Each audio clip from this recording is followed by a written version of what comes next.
Anem al gra. En l'anàlisi d'avui desgranarem el món de la contractació pública. A primera vista, sona a burocràcia pura i dura, oi?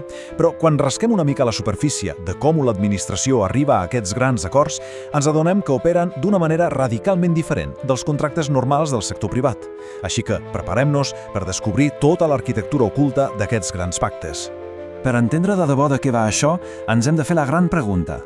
Què passa quan el govern necessita canviar o fins i tot trencar les regles d'un acord que ja està signat per protegir l'interès públic? En un contracte privat qualsevol, això seria una bogeria absoluta, un incompliment flagrant. Però és clar, quan hi ha l'interès general en joc, les regles de la partida canvien per complet. I això ens porta directament a la secció 1, al catalitzador històric.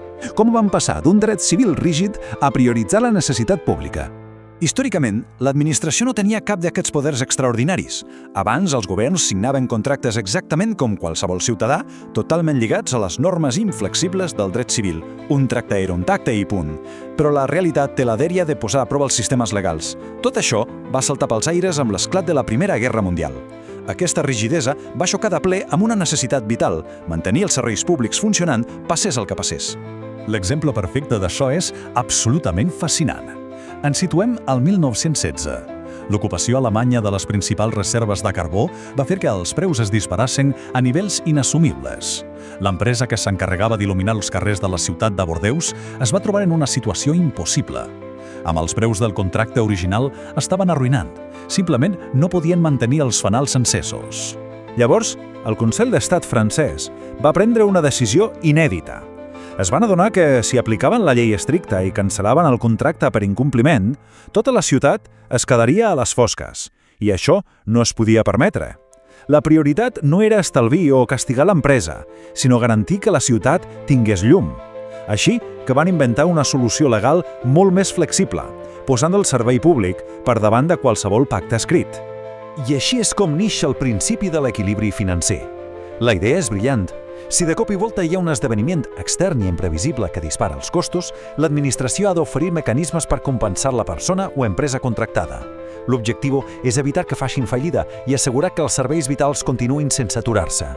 Avancem cap a la secció 2, les clàusules exorbitants.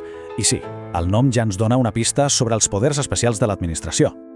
Aquesta evolució històrica els porta de cap a aquestes clàusules exorbitants. Són poders excepcionals que, si intentessin posar en un contracte privat normal, serien completament abusius o il·legals. Atorguen al govern la facultat d'interpretar i fins i tot de modificar unilateralment els termes d'un contracte ja signat, per tal de satisfer sempre l'interès de la ciutadania. Per veure-ho més clar, fem una comparació. D'una banda, el contracte civil, absolutament rígid, igualtat total entre les parts, on tot queda perfectament tancat i barrat.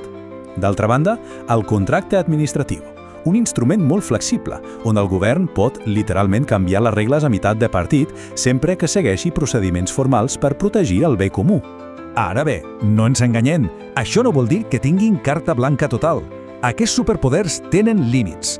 Seguim dins d'un estat de dret, i això vol dir que existeixen fronteres molt estrictes i procediments dissenyats específicament per protegir el contractista d'abusos innecessaris.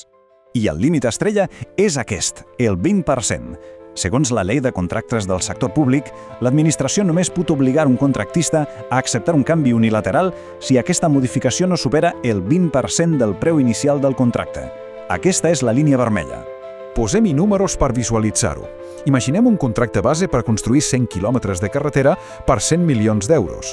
Doncs bé, el govern podria obligar a construir fins a 20 quilòmetres extras. Però, i aquí hi ha la clau, estarien completament obligats a compensar econòmicament aquests 20 milions extras per mantenir l'equilibri econòmic perfectament ajustat. Llavors, què passa si la modificació és de més d'un 20%? Aleshores, la pilota està a la teulada de l'empresa, que ho pot acceptar de manera voluntària o simplement rebutjar-ho. A més, davant d'imprevistos greus o de força major, com per exemple topar amb un riu subterrani enorme mentre es forada un túnel, la llei garanteix que s'han de revisar els preus. Es tracta sempre de restaurar la balança econòmica. Passem a la secció 4, contractes administratius versus contractes privats. Com es dibuixa aquesta línia legal? Cal tenir una cosa superclara. No tots els contractes del govern tenen aquests poders extraordinaris. De vegades actuen sota les regles del dret privat. Però trobar la frontera exacta no sempre ha estat fàcil. Això va esclatar als anys 60 amb la famosa disputa de l'Andalusia Palace. L'Ajuntament de Sevilla va donar la gestió d'un hotel de luxe directament a una empresa, sense cap concurs públic ni cap procés transparent. L'Ajuntament deia, escolta, com que gestionar un hotel és un negoci privat, nosaltres tenim llibertat total per triar qui ens convengui. Evidentment, a la competència no li va fer gens de gràcia i ho va portar als tribunals. L'any 1965, el Tribunal Suprem va dictar una sentència monumental que marcaria un abans i un després. El Suprem va dir que la gestió de l'hotel efectivament era civil, però el procés de decidir a qui se li atorgava no. Això havia de ser 100% públic i obert. I d'aquí sorgeix la famosa teoria dels actes separables. Bàsicament significa que, encara que el contracte acabi sent d'execució purament civil, tota la fase prèvia de preparació i d'adjudicació recau en el dret administratiu. I això implica que obligatòriament s'ha de fer amb llum i taquígrafos, garantint sempre la transparència i la competència. I arribem a la secció 5, el marc modern. Ens submergim en les directives europees i la llei de contractes del sector públic. Avui dia, aquest difícil equilibri de poders està mil·limetrat des de la Unió Europea i transposat a la nostra llei de contractes del sector públic. Aquesta legislació actual ja ens enumera clarament quins contractes són el nucli dur administratiu. Estem parlant de les grans obres públiques, els contractes de serveis, els subministraments, totes aquelles operacions claus per al funcionament de la societat. I quin és el veritable motor darrere d'aquesta gran homogeneïtzació europea? Doncs la voluntat innegociable d'obrir de bat a bat els mercats públics a la lliure competència. L'objectiu és que qualsevol empresa, provingui d'on provingui dins de la Unió, pugui optar a aquests projectes sense trobar-se amb barreres o discriminacions per raó de la seva nacionalitat.